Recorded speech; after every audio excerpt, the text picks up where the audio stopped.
Ladies and gentlemen, welcome for another episode of the Meta Abe podcast. This is another special treat here. If you guys have been paying attention to the fighting game community, recently a beta for O2UM has dropped with rollback netcode, and it has set the community ablaze. And one of those people to really be able to experience that in full force is with us today, and that is Desmond KOF. How you doing, man? Doing great, man. It's so good to be here, man. It's so good to talk to you. I'm so excited. I'm so happy. Thank you so much. No problem, dude. Yeah, I mean, before we started recording, we were talking about basically the sentiment of the community right now, of the King of Fighters community, and how positive things are right now, and how specifically for me, man, it's one of the happier moments we've had in quite some time. Wouldn't you agree? Oh yeah, I think like every time we get some sort of update or a new release, we're just joyful and everything.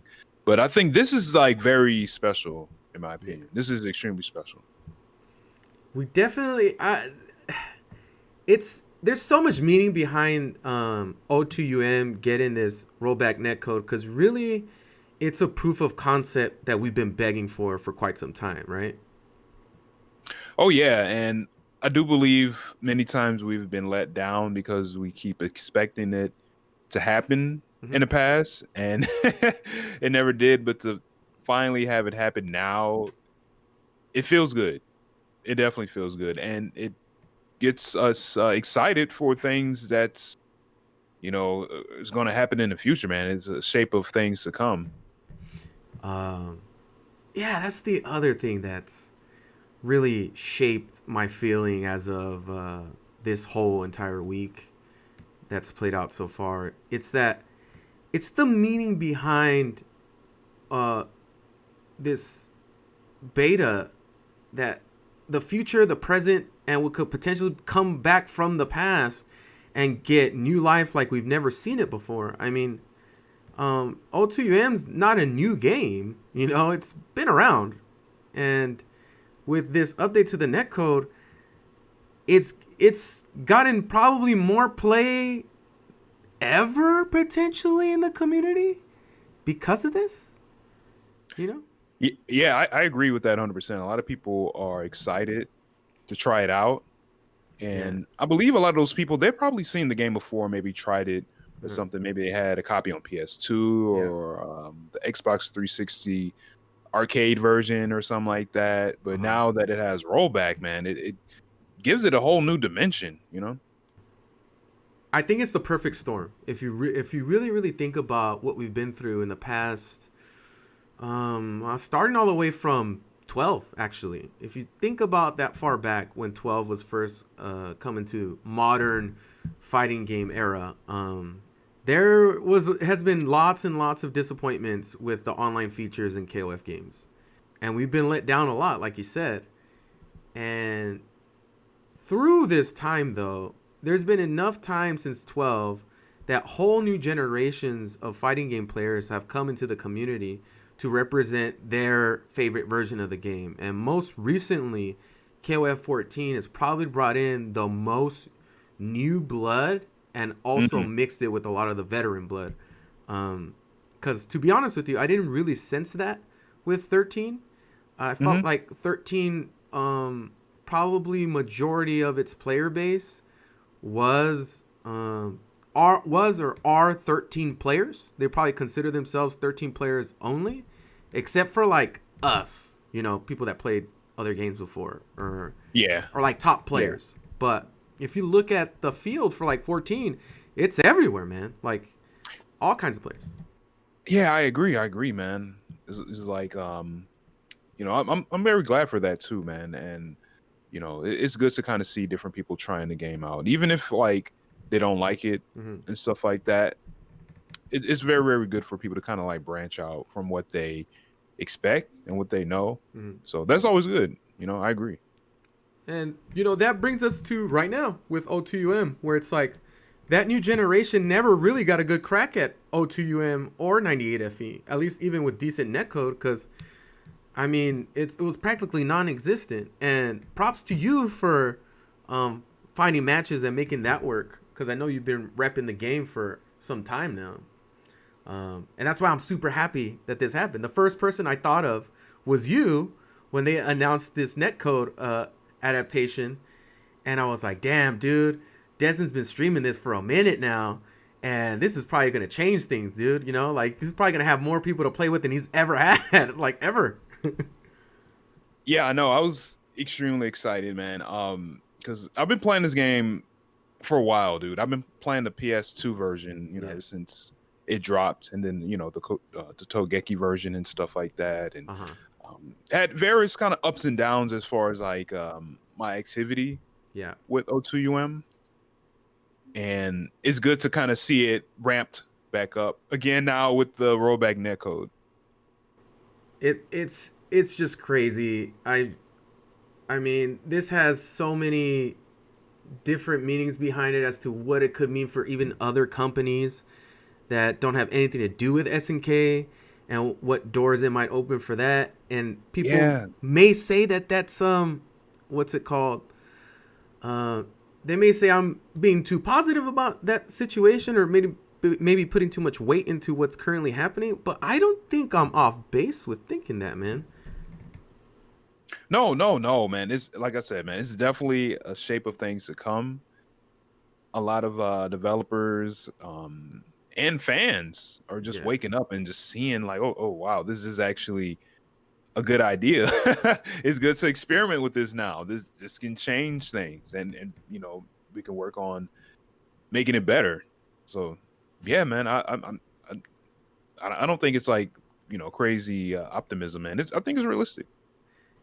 Yeah, I also wanted to ask you. I know you were talking about it on Twitter probably before a lot of people were, but when and where did you get tipped off that something was going on with O2UM on Steam? I think actually it was on Twitter. I Someone believe else posted it? some, yeah, someone else posted it, and maybe someone posted it on Discord, Yeah. in the Dream Council Discord, Mm-hmm. and I started looking into it a little bit more, and I was just like, I don't think it's anything, man. Maybe it's them updating something, for sale or something, but I started investigating a little bit more, and then people was like, no, this means that there's some sort of maybe like a beta or update, Yeah. and I started looking more into the Steam DB page and understanding what the words mean on the page, and Uh-huh. it said exactly what people were saying, like, yo, it could be for some sort of update to the game, and I was like, whoa, really? Like, Uh-huh. what could it be? And I was thinking, like, could it be rollback? Could it be something else? But I mean, that's the netcode is the only thing the game needs. There's Oh nothing yeah. else. There's no glaring glitches or bugs with the game. It doesn't freeze. It's Mm-hmm. very stable, but yeah, I think myself and a lot of people was just kind of wondering what it was, and we didn't want to get our hopes up. We didn't want to be like, oh my god, it's what we think it is, and then it's not. And the thing is, as KOF players and fans of SNK, it's a familiar place we've been in before, where we get so excited for something and then we don't hear about it for so damn long, Oh right? yeah, Another thing that you brought up was how this felt really similar to KOF 13 when they released it in arcades and didn't talk about a console port for what felt like an eternity, man. yeah. It was definitely like a very long time, man. It was like a full like calendar year that we didn't get anything from SNK, man. Like not even anything about like even like the pachinko machines or anything or Yeah. nothing. They were just like completely radio silent. We didn't know what was going on. Like I was afraid maybe SNK folded or something. Uh huh. I was thinking all kinds of crazy stuff. And we were just wondering what's going on. Like why haven't they said anything? We were checking the the site, for King of Fighters 13, Uh and huh. they have a blog.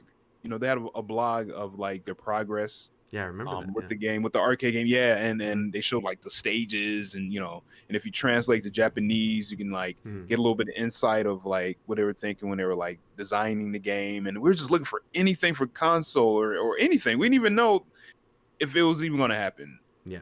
So yeah, we were definitely just like in the dark for a while, and it felt kind of, I won't say miserable, but we had no choice but to just like wait and then just play other KOFs in the process, Yeah. So that's the kind of the thing, man, is that when you don't really hear anything from a company or anything like that, like just calm down and just play whatever they are, or whatever they developed in the meantime until they say something. Yeah, and what was crazy was, you're right, the rollout for arcade was very well done. Like, they had really good videos and blogs and stuff about it. And Yeah, then yeah. and it got us all hyped, and for us, I don't know what your situation was with the arcade scene, but we had a really strong one out here for 13. Oh yeah. And even for us that we had a scene, the fact that there was no console on the horizon made a lot of people stop coming because they thought it was dead, like the game's not getting Ooh. support anymore. So on top of that, arcades were closing. Arcade Infinity was going to close, and we're basically not going to have a place to play 13 anymore, at least for where the community would get together. Because where the other cabs were, we didn't really get together and play. Like, I know there was one, I'm pretty sure, in FFA, which is like the Valley area, and Mhm. they had one in the further west of LA area, and that's it. Okay. But for the most part, that would pretty much exclude probably like 80% of the community, with only 20% being able to play. Where Arcade Infinity was kind of like a common ground. And you could say the same even for Super Arcade, but we didn't really get to play that on arcade there. Like, Arcade Infinity was 100% arcade play. Um, Mm. but yeah, I mean, we had that privilege to be able to play it.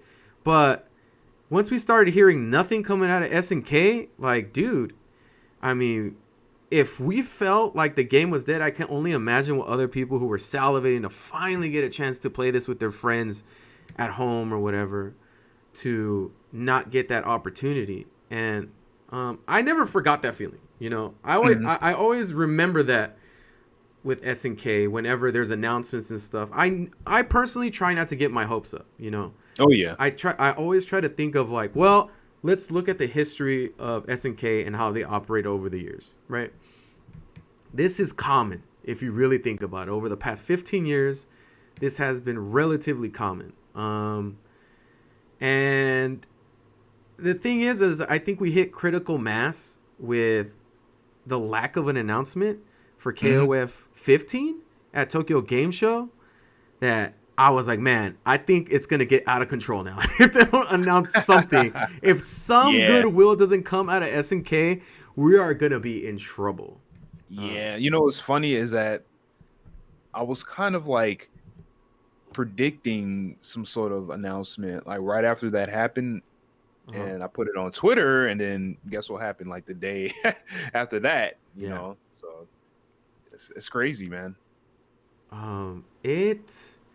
It was a wild week in general. Hopes were high for Tokyo Game Show because if anything was going to get announced, it was going to get announced there. That was probably Oh yeah. the most likely place for it to happen. And then they throw the announcement of Samurai Showdown on Xbox Series X, which, I mean, you could look at it one or two ways. Like, maybe this means something for a future announcement, Mhm. or maybe that's it, dude. That's all we're gonna get. They just on this Samurai Showdown game, and that's pretty much it. My KOF might as well not even exist at this point. They shouldn't have announced it at Evo. you Hmm. know? Um, but yeah, and then the following like Monday or something, like Monday or Tuesday, they make that announcement about the beta Steam, like early in the Yeah. morning, right? Like really early. Yeah, it was like 2 a.m. or something. I was linked by Ghost Pilot, um, and I was trying to go to sleep. I forget what we were doing. I think we were streaming. The UCI guys were streaming KOF 13, and I went Mhm. to sleep kind of late. and I was tagged in that tweet, and I kid you not, man, I lost my shit. I could not sleep. I literally did not fall asleep. I went to work extremely exhausted. But it meant so much, you know. And the fact is another thing. It's not just that it has rollback netcode. You know, it has Code Mystics rollback netcode. Oh yeah. And that makes a huge difference because I mean, the netcode in Mark of the Wolves and Last Blade and Samurai Showdown 5 Special, I mean, they've been really, really good. You know, the people that play those games really enjoyed it. And I think we all had the same sentiment where, dude, if they only put it in 98 UMFE or O2 UM, it'd be over, right? Oh yeah. Yeah. Yeah, dude. I mean, here we are now.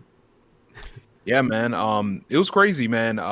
From my side, that whole announcement Mm-hmm. is yeah, like I said, I posted up a tweet and says that, you know, I've been feeling that SNK might announce something incredible very soon, and I don't know what. And the next thing you know, on Monday morning, it was that. I was like, what the hell? Like, what a coincidence. Uh-huh. And I woke up and I don't know. You know, sometimes when you wake up in the morning, you can kind of feel that like something has happened when you were asleep. The Like air something is in the world different. happened. Yeah. Yeah, yeah, yeah. You don't know what it is. Yeah. It could be something at work. It could be, you know, something with family. It could be Uh-huh. something with you. Yeah. But you just have like a weird feeling. So I woke up. I was like, man, something feels weird. I don't know what it is. And it didn't feel bad, or it wasn't like evil or anything like Uh-huh. that. It felt like just like uncertain, but it felt kind of good in a way. Uh-huh. So I ended up freaking checking out Discord, and then I Uh-huh. had like 5 different people hit me up simultaneously.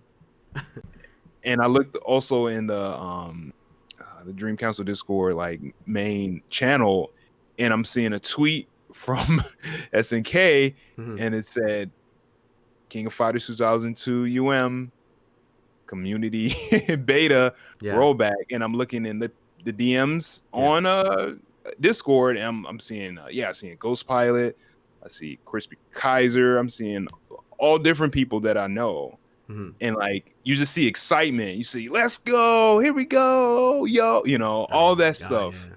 you know. And I'm like, whoa. And I Uh-huh. go on Twitter, and I'm like, you know, investigating more, and I'm looking I'm like, wow, they did it. Holy crap, they really, really did it. This is incredible. And all my mentions are like blowing up. People were just like tagging me and stuff, and I'm Mm-hmm. like, wow, wow, wow. It felt like a dream. Yeah. Like it felt like a legit dream. I could have just like woke up and was like, man, I had a dream that SNK announced the rollback for King of Fighters 2002 and a community beta and everything, Yeah. y'all. And y'all was hitting me up and everything. Yeah. But it was true. It was really, really true. It was so crazy. Like I was like shaking. Like I was like legit shaking. Like my hands was shaking and everything. Mm-hmm. Like the adrenaline was flowing from the excitement of this announcement. And I was like, okay, I need to make like a quick video of this Yeah. and just let people know what's going on. Mm-hmm. And yeah, I did that, and then I also posted up on Twitter. I forgot what I posted up, man. And I was just like so excited, and like, man, like it was just crazy, dude. Just how like excited like myself and everyone else were, man. Like it was just absolutely just incredible, man. The first thing I did was I asked myself, what does this mean for the future? Like the future is different now, you know? Like like going forward, I feel like so many more things are possible. It is such a pivotal moment in not just SNK history, but in the Yeah, history of a lot of these classic releases, you know, that we yeah, feel yeah. haven't got a fair shake. Yeah, man. Like I said, man, it gives the game like another dimension, man, a whole different another level, Mm-hmm. you know? Because now you can just like with some, you know, some settings Yeah. that you can tweak, you can basically just play with anybody on earth with good like playable net play, man, and it's absolutely incredible, dude. And I'm glad that we finally got it, you know? And it's crazy because this is the type of stuff other bigger communities have been asking for, and we thought they would have gotten it by now, right? I Oh yeah. I think in our heads we were kind of like, well, for all the big fighting game communities, we will probably be like one of the last people to adopt a great netcode. At least, at least I was kind of in that line of thinking. I was like, well, hopefully we'll get lucky, right? Yeah. Like Capcom or Arxis or the other game companies will figure it out, and then SNK will finally get hip to it, and they'll be like, all right, well, we'll try to figure it out or license that thing out, whatever. Mm-hmm. It has been quite a roller coaster to see Code Mystics jump into the fray and legit change the game, because this made waves not just with us but with the FGC in general, you know. And I just could not stop thinking about that, about how pivotal of a moment it was. Even as I just read the announcement, I was like, this changes things. And then we actually got our hands on the game and Oh played it. yeah. And then we knew for sure. I know I felt that way. Did you feel like, okay, it's official, things have changed, this is a big moment? Oh yeah. Oh yeah. I knew that for sure, man. Like this just like this opens up so many different like possibilities, man. Yeah. And like it just feels just really really good to just like have SNK like just give their blessings to Code Mystics to be able to do this. Like, they started with Yeah. 5 special. Oh, excuse me, no, they started with 97. Oh, that's right. Yeah, 90, yeah, 97. Oh, dang, I almost forgot. 97. And then it was like 5 special, Samurai Shodown 5 special. Then it was Garo. That was, and what's funny? Garo, that was earlier this year. It doesn't feel like it, man. It felt like late 2019. Yeah. Because like I remember when I went to Lunar Bout, a few of the Garo heads, they were talking about it, and this was in February. But yeah, that was January, and then I believe May was Last Blade 2, and then now we got this. And it was funny in between that time, we were like, man, is it even possible for them to do O2 like and 98 and Code Mixes they're pretty transparent and vocal about what they do. They don't like reveal everything, because of contractual type agreements and stuff. But they're basically saying like, hey, it might be harder to do, and like I think myself and some other people kind of took that as like a hard no. Like like when you ask one of your parents Exactly. for permission or something, they don't tell you no.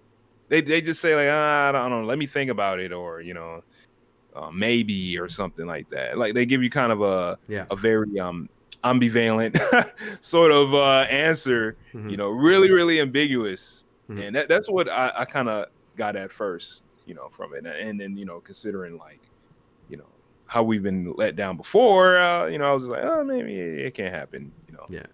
But I'm glad I was like wrong.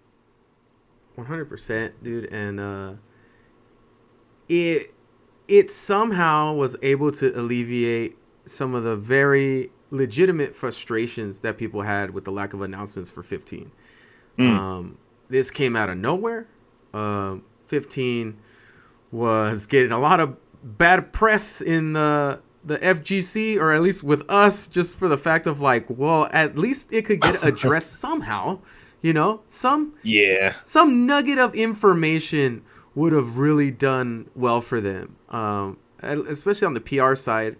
It, in my opinion, doesn't take much to excite the fan base for KOF players or KOF games. Just give them a little something to chew on, And we haven't got that. We haven't got that. All we had was a damn logo and that event that they had with all the developers. That was around the E3-ish time where that would have gone down, where SNK kind of talked about it, where they were like, yeah, well, look forward to more news coming soon.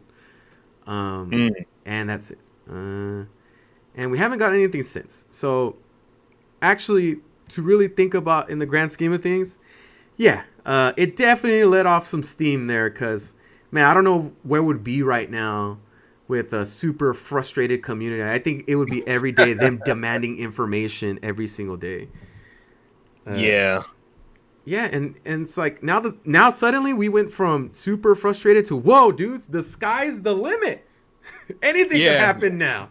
You know? Yeah, pretty much. Yeah, they pretty much gave us like a cookie, man, when we were asking for cake, so Yeah. I'm glad for that. Yeah, it's wild, bro. Because prior to this, I was playing a lot of 13 with the UCI guys, and they had a cloud set up with Parsec, Oh yeah, I've been hearing about that. where we would play, and it was pretty good, man. But it still is delayed, Yeah. and you still notice it, but it is remarkably better, at least for us, than the Steam version. But I have to say, after playing O2UM online and then going back to the cloud, dude, you notice. You're like, damn, Oh yeah. that's how good this online experience is. And to be honest with you, I think the reason why a lot of us are stuck on it is because it's probably the best online we've ever had for a KOF game, like ever. Yeah, yeah, And yeah. I agree. perhaps maybe any classic game to ever be released ever as well. Yeah, I would say that too. I would say that too. No, I mean I understand like we don't really play 97 GM, but for those Mhm. that play that one, they probably felt Pretty the strong. same way. Yeah. But I understand, especially for um a game that isn't a Neo Geo title. Mhm. The likelihood of that, as far as getting rollback was just kind of like slim that we thought. Well, And well, get into like I that said, I'm glad we're wrong. get into that a little bit because I don't know if Yeah, the audience really knows 100% what you mean when you say that it's not a Neo Geo title and why it might be more difficult. yeah, okay. What's the difference? What makes O2UM and 98UM so different from all the other releases that it would be difficult to, I guess, make an upgrade of a sort for that game versus other Yeah, ones? because like Slugfest 98 Mhm. and like just like regular O2, Yeah. King of Fighters O2. Yeah, those are Neo Geo titles. And um and like Last Blade and 97 and Five Special and last and Garo, etc etc. Yeah, those are all released on Neo Geo hardware, Hmm. whereas 98 UM and 2K2 UM was not on that type of hardware at all. Yeah. And we all know about emulation and stuff like that. I Uh huh. mean, Neo Geo has been emulated for a while. Because of that, you can kind of you can play those games on different like online platforms. GGPO and then like Supercade. Rest in peace to that one, and Yeah. like and Fightcade. Yeah. Fightcade and stuff like that. Yeah. It's a different. It's a different kind of way to just be able to um, you know just tweak those games to be able to use rollback and have like lobbies and stuff like that. But Yeah. those the O2UM and 98UM, yeah, those are much more different types of hardware. Yeah. So yeah, that's what we kind of mean. This is not a Neo Geo emulated game. And Cole Mystics, they said it's flat out like, yeah, it's because it's not this is not emulation, because they're using their own type of like emulation software or whatever which way that they're using to Uh huh. like emulate the games. And they have like SNK's full blessing on it pretty much. But yeah, they're doing this all from scratch from the game, dude, which is pretty impressive. And to go with this theme that we have with this podcast is that is another thing that means a lot for the future, right? There's even more KOF games or games in general that aren't KOF that could potentially receive this treatment, and this is now a proven thing that has happened with O2UM that makes it possible for games, for example, for games like KOF 11 or Neo Geo Battle Coliseum. Oh yeah, yeah, people want those too. Yeah. People they see now that O2UM got it, like, oh man, sky's the limit, man. Let's get 11. Let's get Neo Geo Battle Coliseum. There's people trolling. Let's get KF12 and stuff like that. Yeah, yeah. So now people are just really kind of like seeing the light, and then also people want new games. They want the latest Sam Show game to get this treatment. Mhm. People think, what about 13? 13? What about 13? We can get 13. Yeah. What about 14? So yeah, now like the floodgates have been open, man. People just really excited, and they just want their game to have this rollback next. It's just so important to be able to build your skill with so many different types of players in a game like KOF and play different play styles that historically we've been regionally kind of like separated because Yeah, of our terrible online. But you have to give credit where credit's due. I believe this is why KOF 14 has done so well to bring people together, because it's the least of the worst batch of online. It has decent lobbies, it has workable netcode, and I mean, I have played people from the East Coast, and it's pretty good. You know, yeah. I played people over here, and it kind of sucks, which is weird. But like, it's made it possible. It's made it possible to open up a lobby and then have these people flood in and then play them, and pretty much get tighter as a community and embrace these people that are trying to learn a new game. And that is a good example of what good netcode may potentially do. I mean, because I don't think 14 could fall under the banner of this is necessarily good netcode. It's workable to me, right? Yeah, yeah, It's yeah. You're right. great compared to other KOF games, but there's a lot of room for improvement, right? And this is something that I think about a lot since O2UM, the update has been released. I just keep thinking like, man, what a fool I was to really think like, I don't care if they do rollback netcode or not, because I really thought that was a foregone conclusion. Mhm. I was like, well, at least it could give us lobbies. Like, is that possible? Like I'll play terrible online 13 netcode as long as I could get a lobby, to help create a community. Because to me, I was like, at least I could have a community to build on. But man, seeing what has happened with O2UM, I was so wrong. And even seeing what was happening with Mark of the Wolves when that was released, another decently popular title. I mean, I don't think it's on the level of any of the classics like 98 or O2. Like, those are Mhm. their own giants. But that's another game that I feel people wanted to have an honest crack at it. And this game has a combination of two really, really, really good things going for it, right? Mm. It's a great netcode, and now at the moment, a quite large player base to test yourself against. Oh yeah, yeah, 100% now, especially that you can pretty much play anyone, with certain amount of rollback frames and ways that you can tighten up Mm-hmm.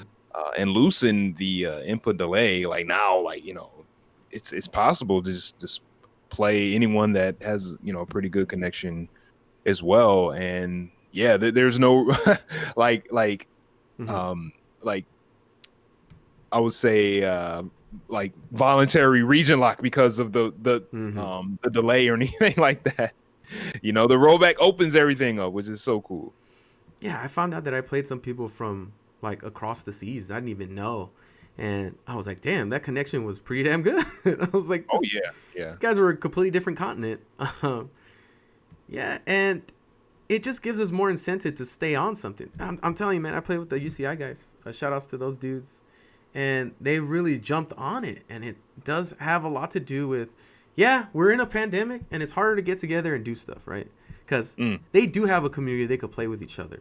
But this just makes it so much easier to explore ideas, to try playing against different people, and to plan stuff and to have something that's this stable that works this well. I'm pretty sure the sentiment that I've gotten from the rest of the fighting game community is it means a lot to them too. And Yeah, for fighting games, I have to say it's been a hell of a week, man. A hell of a like. Well, how many days are we in on this beta? Day 9. 9 days, and all of them Yeah, have been crazy. as of this recording. Yeah. Yeah, Yeah. and all of them been crazy. I've been seeing crazy numbers all over the place. I'm glad you're doing well with your stream too. Uh, Thank you. I appreciate it. I really, really, really, really appreciate it. yeah, you're welcome, man. I mean, there's been a lot of people that have been putting in work. But for sure, I've seen you represent the game. I mean, you're ahead of the curve, bro. Like, I'll say it for you. You were represented before it was a hot thing. So good on you, man. You saw the Thank light you so before much. everyone else. Thank you so much, man. I mean, because like I love the game, man. I really, really love Yeah. O2UM and 98 Mhm. UMFE, Same. and I was like, you know what? After combo, no, excuse me, after Lunar Bout, and this was kind of around maybe beforehand. Hmm. I was like, you know what? I might try to stream this game every week. Yeah. At least once a week. Not that's enough for me, but Hmm. just like once a week, and just kind of play with people that are very, very talented and very, very skilled, Yeah. and just spread the love of the game to people that don't play it, or they're on the fence, or maybe they don't have many opportunities to compete with other people or anything like that. Yeah. Other just KOF fans, man, and just spread the love. And and one thing I always did in my streams is I like using channel points Yeah. rewards. So we had like a little channel point where you put in a certain amount of points, and then like we'll come up in the chat, we'll say pray for rollback, and that's what we did. So yeah, we'll just have people just like spamming the reward Yeah. over and over again, praying for rollback, praying for rollback. And I'll be like, yeah. And what's funny is that every time I told people, yeah, pray for rollback, like I was kind of like not, I won't say not pessimistic, but I'll kind of say like, yeah, well, if we get it in our lifetime, Yeah. that's how like uncertain I was of it. I don't think Um, it's pessimism, man. I think we're being realistic. Like, yeah, we've been I around guess long so. enough to see these things not happen or even talk about. But here's a big difference that I feel like why we've maintained hope over this long period of time. Ever since Code Mystics released that 97 port, right? With that good net code, it's something that's always been in the back of their minds, right? It's like, Yeah, yeah, okay, well, we know that that's possible, but SNK's done stuff and then completely dropped the ball on the next iteration of whatever they're doing. A good hmm a good example is 14. The online system worked relatively well, and then we go into Samurai Showdown where lobbies break down or they straight up just don't work. Um, yeah, yep. and you'd think that Samurai Showdown would just be an evolution of what they presented in KOF 14, but it was not that. Yeah, they went like a step backward. Actually, it seemed like they used the SNK heroines Oh yeah, yeah. lobby, and people think like, whoa, whoa, whoa, whoa, whoa, whoa, why y'all doing that? Like even when SNK heroines came out, we're like, whoa, whoa, what happened to the 14 lobbies? What happened to the nice, like easy to use King of Fighters 14 lobbies? Like, why are y'all using this weird Uh-huh. new configuration? And to have that on the new Sam show, that was kind of odd. It's like, do y'all not know that the 14 lobbies is good? Do y'all not know Yeah. that the community really likes and appreciates those lobbies? Or why aren't y'all using that? And I'm glad that they took heed of that. And then eventually the Sam show lobby, it turned into the King of Fighters 14 lobby, to a Mhm. degree. Yeah. But it was just odd, man. Yeah, there's been a lot of really odd decisions. Here's another great example. For those of you that may recall that purchased KOF 12, KOF 12 had robust features for online.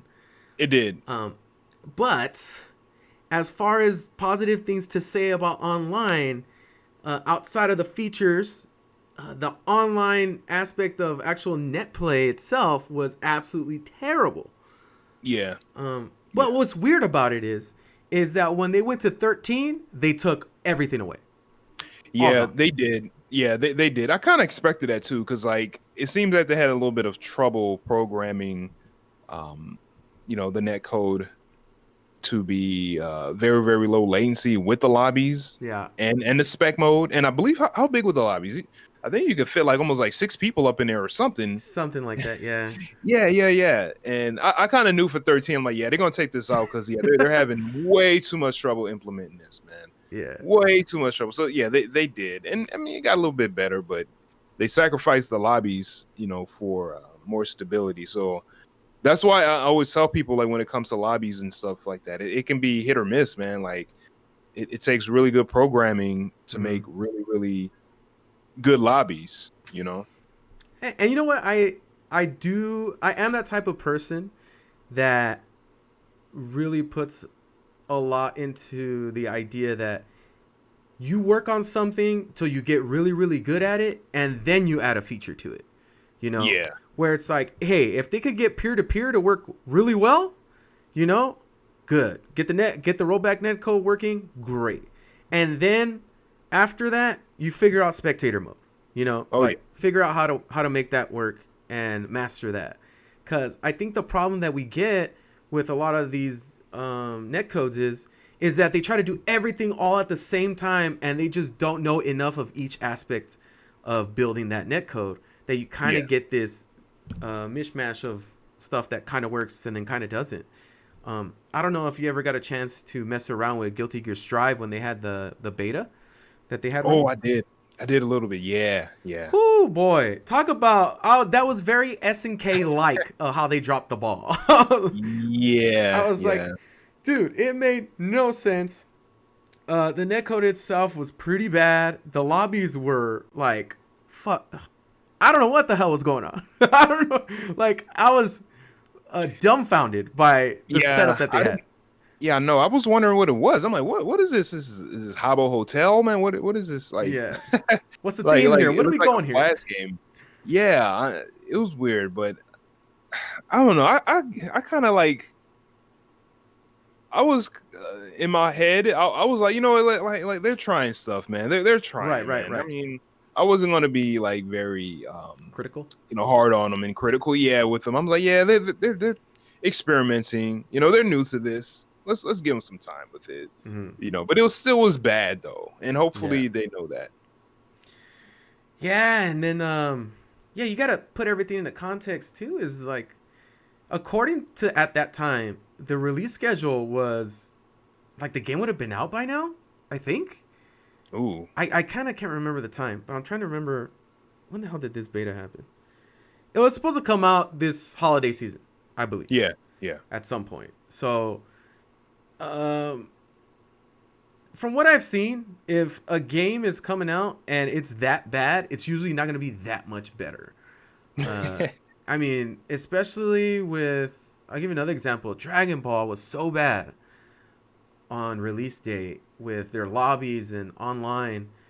Man, that thing, like, it didn't even work, dude. Like, you couldn't even get matches. Like, ring matches didn't work, and I don't know. I just Yeah, haven't, a lot of disconnects and stuff. Yeah, it was pretty bad. really I agree. doesn't allow me to put faith in all that stuff. And yeah, I don't know, man. It just raises a lot of questions when we try to do all these things. And fortunately, I think this is the way to go for sure. Where you work with the classics, right? Because honestly, there's not that much money that has to go into developing for that. I mean, there may be money that you're probably not going to recoup as much if it were a brand new game. But I think it's good to be a proof of concept. And this is where we're at right now. Like, this is a proof of concept that if they do whatever Code Mystics did with this online netcode, that at least this can exist in some way, shape, or form in the modern times, right? Mm, Maybe we won't have a lobby. But as for seeing how this plays out right now, right? As much as I put so much credence into a lobby and how good it is at building a community, I am so split on if we didn't have a choice, if it was just like you either get lobbies and you get delay based or you get the Code Mystics treatment. I'm leaning more towards the Code Mystics treatment right now if that's the only options that we get. Um, I don't know, but I, I'm with you on that one yeah, because like it's the best step forward, right, to be able to um I won't say customize, but to just have more options on the kind of or what you see and feel when you play someone online, yeah, rather than just having a f- um a fixed option yeah, of just only input delay, you yeah, know. So yeah, I believe the rollback is good first, and then maybe later, maybe lobbies. yeah, That's kind of how I feel about it. yeah. And I remember I had this conversation with Aru a while ago when Mark of the Wolves came out, and that was a conversation that we were having. It's like, again, like I was saying, I was definitely leaning on like, I don't care, man, just give everything lobbies. Like we need a lobby just because I saw how good it was for 14. I saw how much it brought audiences to everybody's streams. Like if you just look at everybody that pretty much streamed that game, over time they were all able to build a community, and I feel like the lobby and online netcode for that game is definitely part of that reason. Mm. Even for myself, the people that I interacted with in the community, it was really enjoyable. But yeah, I mean, with one of the bigger games like 98 and 02 are probably the big two, I would consider them, right? Of probably the bigger games that we were hoping would get this treatment. And we just got one. And it's proving what a lot of people thought might happen if it were to get that treatment. There's just so many people who aren't even considered KOF players that are jumping on and playing this game and really enjoying it, and that just makes me really happy. And the fact that the rest of the community has really been enjoying this experience as well, whether it's their favorite KOF or not. Yeah, I definitely agree with that. I mean, I'm glad that people outside the KF community are giving the game a chance Mm-hmm. and trying it out and pretty much just exposing the game to people that aren't KOF fans as well. And you never know, like a good percentage of them might eventually, stick with the game, or at least like just, you know, be more fans of KOF in general, Mm-hmm. until a game they like releases or a game that they see and try, they may really, connect with.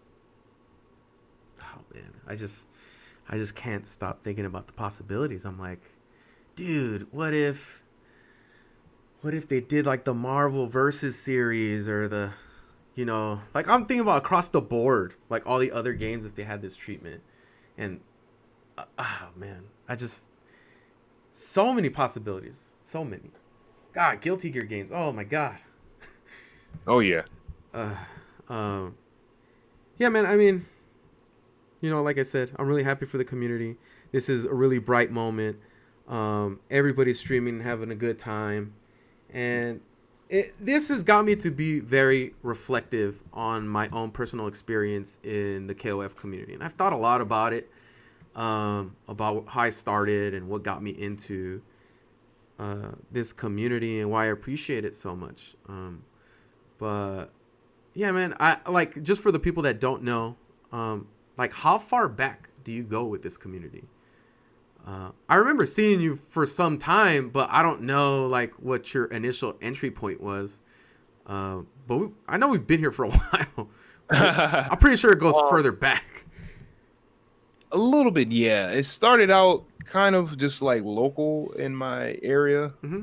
with the kind of like Neo Geo crew. So you guys have a scene out there. Um, sort of. We had scenes. Yeah. That's the thing. Like that's one thing I noticed about like different communities. Sometimes the scene like emerges and grows, and then sometimes Uh it huh. goes dormant, and sometimes it dies, and then sometimes it rises like a phoenix and stuff like that. Yeah. But yeah, it started out just me kind of like playing with the Neo Geo crew, which were a bunch of collectors of like Neo Geo hardware and Oh, games, okay.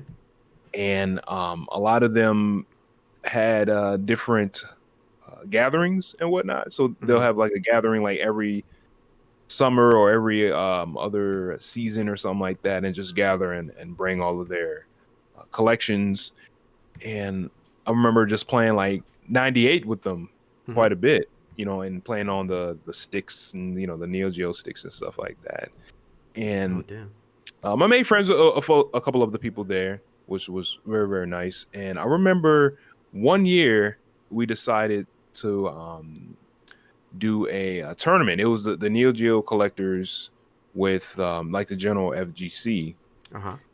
and playing on Neo Geo hardware. And this was around when like Street Fighter 4 was out. This was when King of Fighters like 12 was out, and a bunch of other games like Blaze Blue, Yeah. Calamity Trigger, and stuff like that.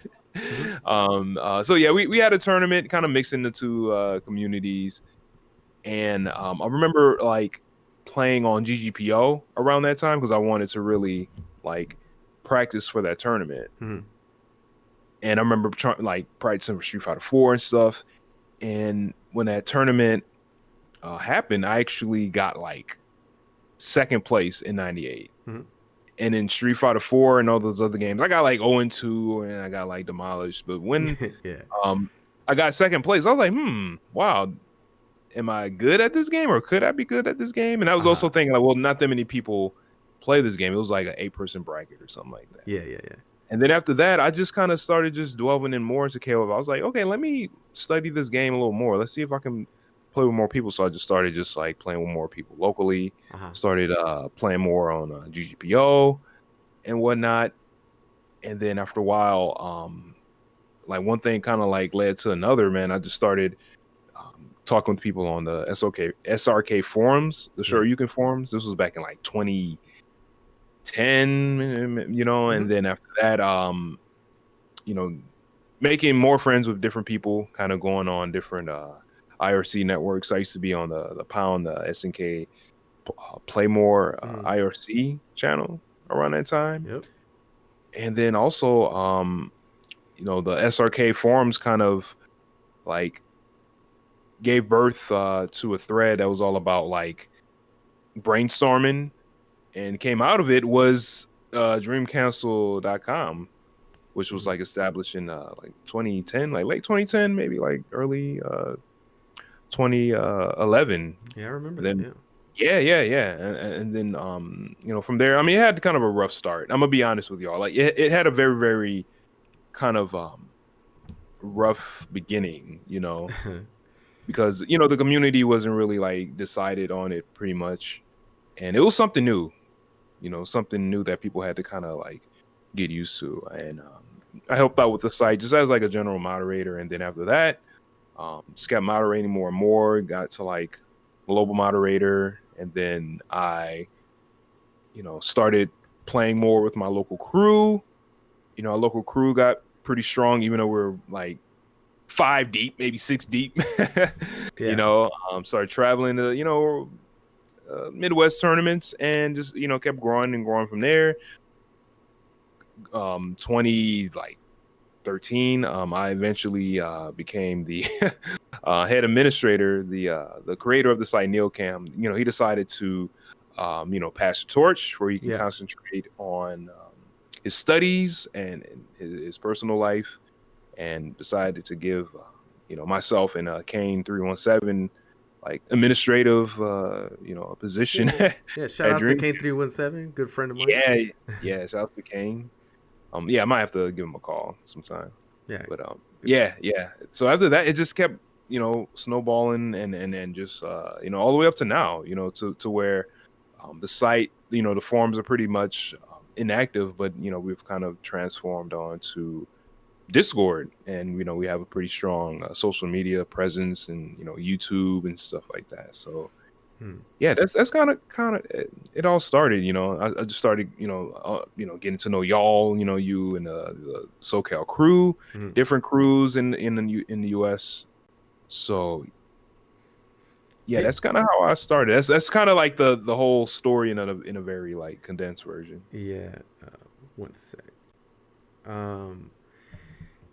Yeah, I mean, I had a similar beginning. I used to lurk the SRK forums for a while. I trying to remember my earliest memories, and I just remember a bunch of like match videos of people. I don't know if it was a thread or what, but it was them talking about like, oh, we're gonna do these money matches or whatever, or they're gonna meet up at a tournament and they're gonna do like 98 or '02. I don't even remember, dude. It honestly, it doesn't feel like it was that long ago, but it was. Like 11 years ago, or like 10, 11 years ago. It's quite some time. But I just do remember that was like a big deal. I remember people would post matches from like Mexico, from China, from Japan, and break those down. And I remember when I first made my first post in the SRK forums, and I feel like at that time this was a rite of passage, but basically every new person to ever ask a question in the SRK forums, it's always a stupid question, and you kind of get ripped for it, where it's Yeah. like, what are you, dumb? Like, you don't understand how fighting games work? And it'll be like, well, yeah, I mean, I kind of don't, especially with KOF. I don't really know, you know, but yeah, I remember that whole feeling of like, ooh, I got to be really, really careful with what I say and make sure that I'm on point with what I'm trying to say, especially if it's like some type of opinion. But all those experiences, and then going to Dream Cancel, where a lot of the guys kind of split and half the guys stayed with SRK, and that at least at that moment became primarily active for 13 at the time. Yes. That's where I started getting to know people a lot better, because I mean, I think there was a good amount of new people in that board as well that probably didn't post that much in SRK. But yeah, those times were pretty crazy too, because I remember I wrote a piece of the wiki, and I think about it, I'm like, I hope that shit doesn't exist. I was like, that was like, well, I don't even know what I was talking about. I'm sure I thought I did, but I mean, where I'm at now and my understanding of KOF and fighting games in general is like light years to whatever that person who wrote that was. Yeah.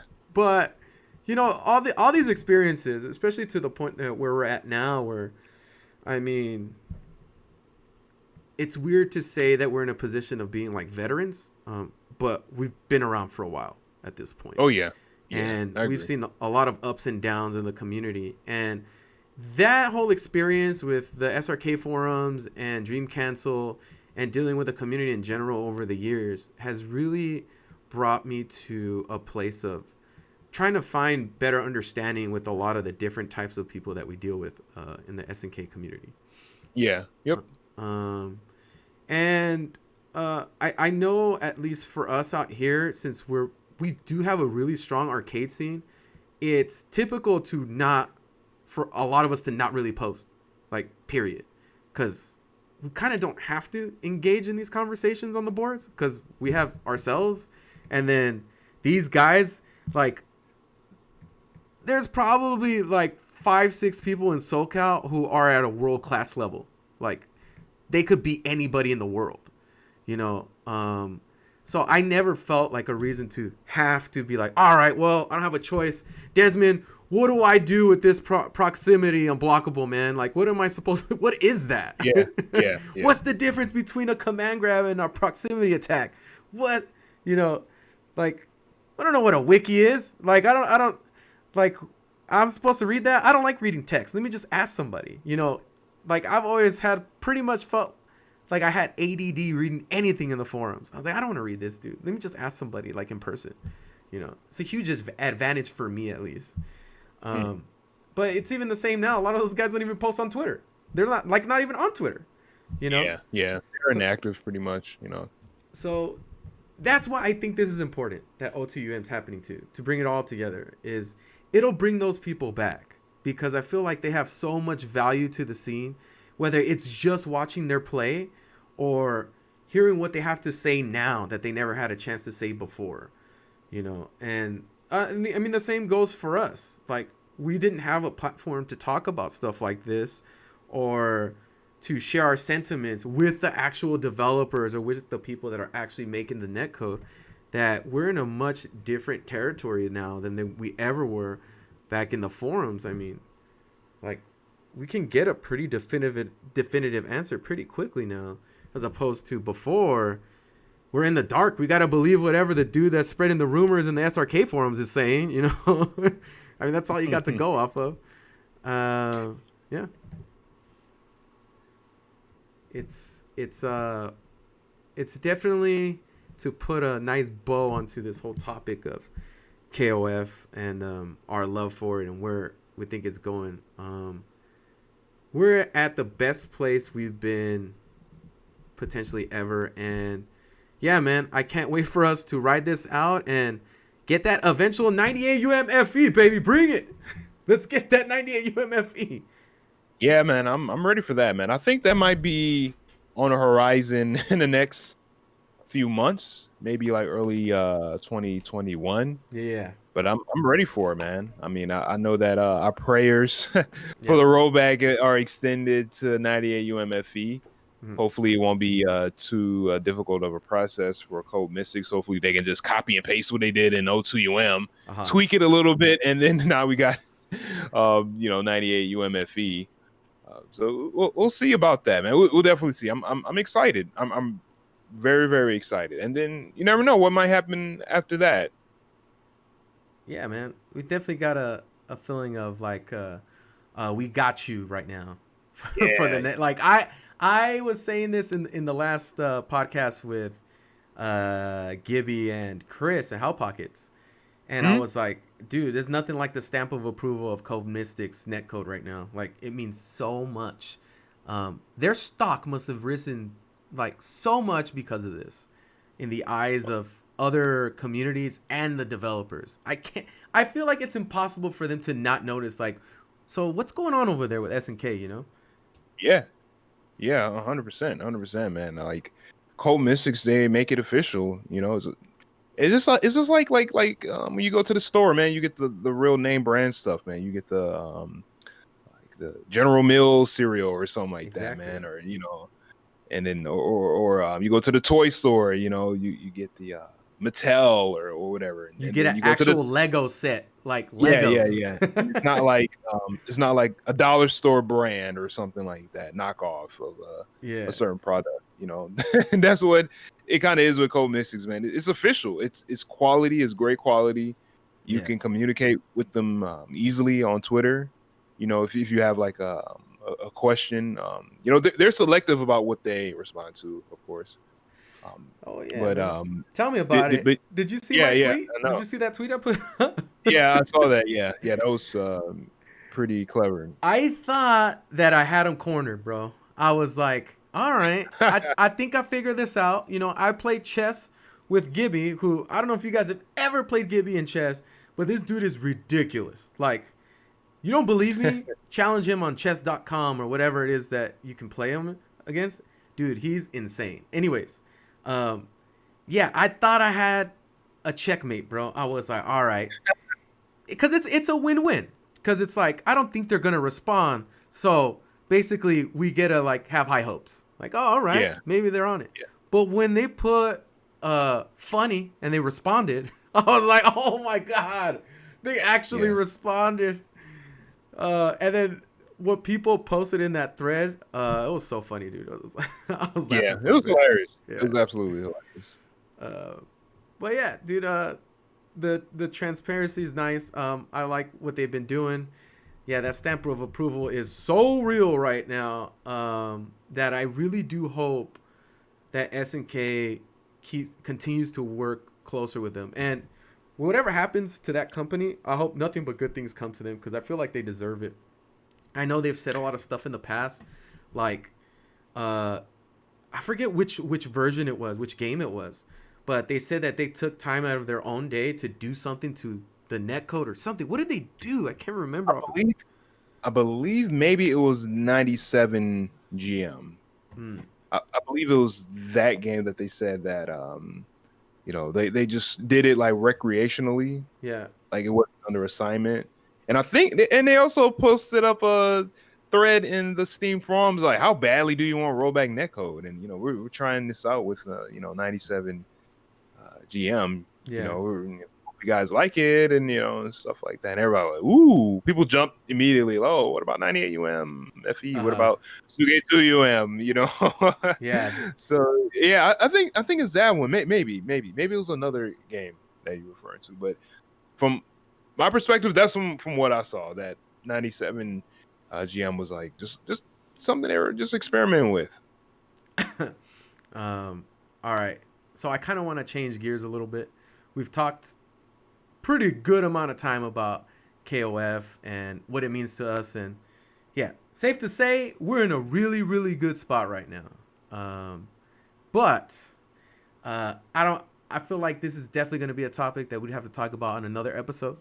But I just want to get your top three for right now. We'll go deep on another episode some other time. But I want to get your top three MCs off the top of your head right now, bro. I want to know what it is. Who are they? Because I know you're a hip hop head, bro. Oh yeah. I've heard you talk about this stuff before, and I was like, I need to pick Desmond's brain about this, and I just never got around to it, just because I don't know, it just never came up. But I was like, man, I want to know what's his top three. So what's your top three, Desmond? Nas, Okay. Rakim, Okay. and it's funny the third one. That's kind of hard to say. Hmm. Well, you're off to a great start. Yeah, Nas and I'll Rakim's also pretty say solid. like Tupac. Okay. That's Yeah. that's really interesting to me, seeing as you're a Midwest dude, right? Um, I was born in the South, but Midwest is the place I've been the majority of my life at. You know, because I always find it really interesting when people who aren't from the West Coast area, which funny thing is like Tupac isn't necessarily from out here, Hmm? but West Coast claims them all the time. Oh yeah, yeah. But as far as music goes, it is a very West Coast mindset to be like putting Tupac in the top three. Like that's almost gonna be a give, if not number one. Like a Mm, lot of people would put him number one. Um, mm. but to hear a person that's not from out here say that, I'm even more interested as to how you connected to his music and what made you feel like you should put him in anywhere in the top three. Oh man, he's a griot, man. Uh huh. He's a storyteller. He's just really good at like painting a picture for you, even if it's like a very graphic picture, Yeah. a very vivid and realistic looking picture. He's good at that with his words, and Yeah. he's very frank. He never held back.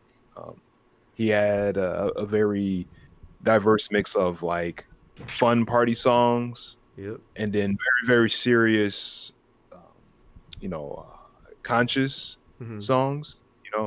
That was very socially aware. Yeah. So he had a very like diverse mix of different kinds of content. Mm-hmm.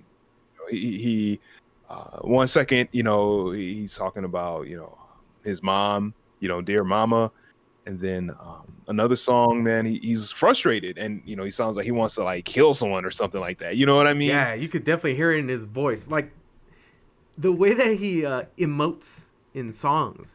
It's Yeah, yeah, very relatable.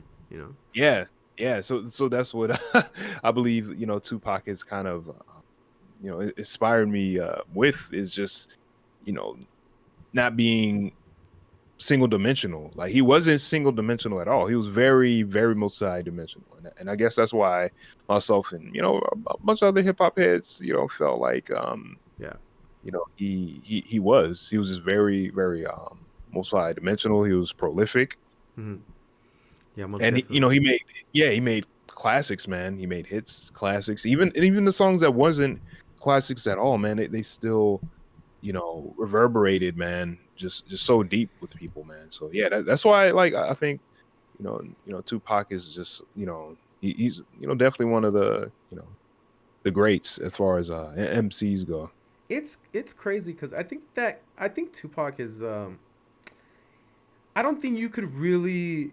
make somebody understand the greatness of Tupac like on paper. And Yeah, I yeah, don't right. think on paper it would translate well because it's like on paper you could write a Rakim verse, a Nas verse, and it's like it'll blow your mind away. Just like how they strung together the words and the phrasing and all the stuff like that. And it's like not even with the beats, which are ridiculous in their own right. Mm.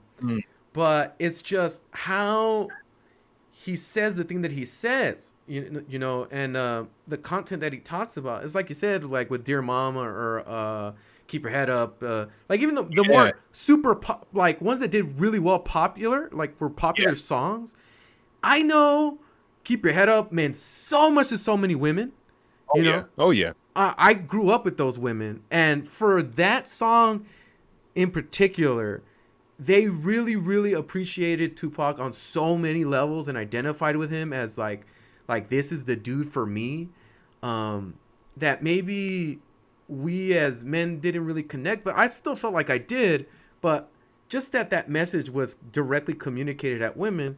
And then on top of that, it's like you said, how he was so multidimensional that he could go around and do god, well, I don't know why it's off, I can't get it off the top of my head, but is it Hit 'Em Up? God, that's what it's called, Yeah, right? Dude, that yeah, is yeah, the most aggressive, yeah, violent man. song ever. Yeah, dude. Yeah, Like dude. insane. Like Yeah. Tupac's crazy. I mean, I don't think that's a that's a bad way to describe him. I legitimately think that the only way we get a version like that of Tupac is you gotta have some crazy in you. Yeah. um, and Yeah. I mean, like he could definitely like, he could make you laugh, he could make you cry, he could make you feel his pain, yeah, he could make you have fun, That's kind of, make you what he have did. fear for your life. Yeah, he can make you feel scared, He can make you feel good and optimistic about life. That's him, That's what he did. Yeah. Well, funny thing, like, I'm from SoCal, and I don't think I've ever put Tupac in my top three. Mm. He uh, he might edge into the top five, but as time goes on, I have a different appreciation for Tupac, right? Oh Cause, yeah. cause my thing is, when it comes to like hip hop, I'm like a technical snob. Like, Ooh, like okay. for instance, that's why I like Nas a lot. That's why I like Rakim a lot, because that's one. Um, I like the traditional style, which falls into like New York style rapping, right? Yeah, Where yeah. it's like 100% about the bars. You could talk about Yeah. whatever the hell you want, but it's about the bars and it's about that East Coast New York beat style that dudes were killing it with back in the 90s and 80s. Yeah. Um, like that to me is like the toppest tier of hip hop ever, right? Um, so for the longest, me personally, since I'm like just straight up about that aspect of hip hop, I've always put Biggie up there, like really high. Oh Um, yeah, yeah. Yep. and he, to me, is definitely insanely gifted in that aspect.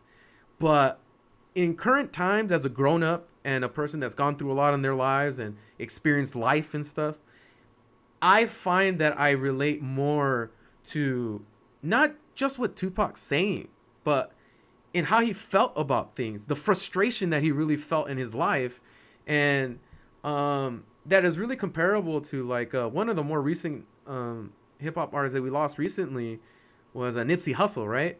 And I Yep. remember Right. I used to follow him like before he got super famous, and he was saying all the same things that Tupac was saying in Mm. his interviews, where he was like, you know, we need to make stuff for our community. We need to have ownership of our community and push our people forward and all that. And black unification and all these things that they were talking about that were great things that, you know, a lot of times, especially in the entertainment industry or anything that has to do with like music, movies, or you could even comparably say it with the type of stuff that we do is that we put such little value in ourselves and we put more value into the experience and at that initial moment that we don't think long term at all. We just think like let's just get what we can get now despite Mm. our value. And that's what I've always found relatable about Tupac. And like, as great as you want to say whatever Biggie was saying or anything like that, I don't think he's ever touched me in that way, you know. Hmm. Except for some straight hip hop shit. Yeah, So, yeah. but yeah, that's more or less where I come from. Where my picks, and my picks would probably look very close to yours, especially for a top three. It would be Nas, Rakim. I feel like you have to throw Rakim just because he is great, but he's also like, he's a pioneer. He Oh set yeah. up that style of music that pretty much everyone after him copied. I mean, you could say the same thing like Nas is some type of form of Rakim. Majority of your underground hip hop artists that are more or less kind of from your area, because honestly, a lot of underground shit took off from like where you're from. They adopted that style, that type Mm. of style of delivery, and yeah, I mean, I could go all day, man. I mean, recent years, Mos Def has crept up there pretty high. I mean, I used to be. I know you know this band. I know you know Binary Star, right? Oh yeah. Yeah, So they're from like Michigan, pretty much. yes, Yeah. yes, I'm telling you, man. I don't know what's going on over there, but something's in the water with those folks. But One Below used to be on number one. Like, Oh really? Oh this wow. dude is the shit. I used to think the highest. I still think very highly of him, but like I said, man, you live your life, and there's more context to the things that are being said, and you kind of get a better understanding as to why people feel so strongly about some of these artists and the appeal of like a Tupac, Biggie, Rakim, Nas, and all those guys. But yeah, we'll definitely talk about this again some other time, and we'll get more in depth about our knowledge of hip hop. But yeah, man, I've had a really great time having this podcast with you, doing this episode. Uh, I really, really do wish you well on what you're doing. I think you deserve all the recognition you get, and all the people watching your streams. And if you guys haven't seen it, is it under Desmond KOF, your stream? Yeah. Yeah, it's under Desmond underscore KOF. Okay. And yeah, I stream KOF every Wednesday for right now. I don't know if it'll change in the future, but Uh, for right now, I stream every Wednesday. And because of the beta, I've been streaming just a little bit more, to kind of like, just like just for awareness sake, and just to test more connections with people, and just to, just to let people know what's going on, with the yeah. beta You can't on lie my that you can't lie though that a lot of the fact that you're having so much fun is why you've been streaming so much. You know what I mean? Oh yeah, yeah, yeah. That's true. That is extremely true, man. And I'm like meeting new different people, and Yeah. then people that I've like seen before. Pretty big top names. I'm being introduced to them and It's good. whatnot. Yeah, And yeah. yeah, I like it. It's great. But yeah, I stream KOF every Wednesday, man. I switch in between 98 UMFE and 2K2 UM, and like one time I tried like 11 for like a few weeks. Uh-huh.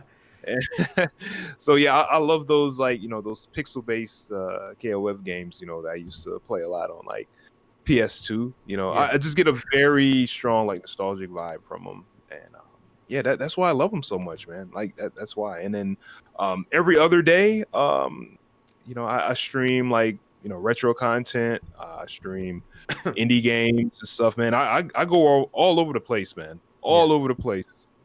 It's a very Versatile.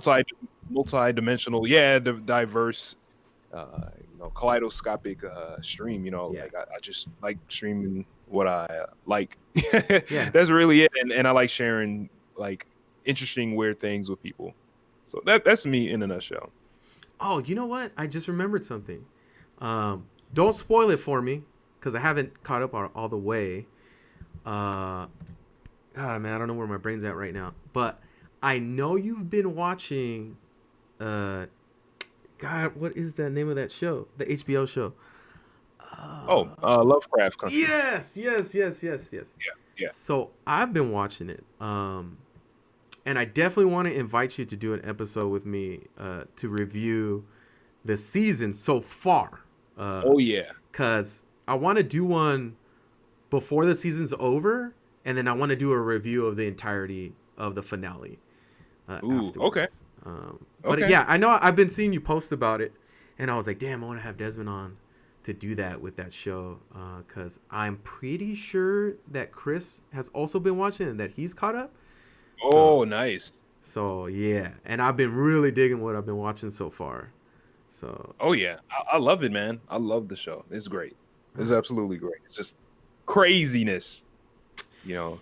Yep. And you guys listening to it, yeah, watch that show so you can enjoy when we eventually do a review of the season and a review of the finale. Yeah, so you're down to do it? Yeah.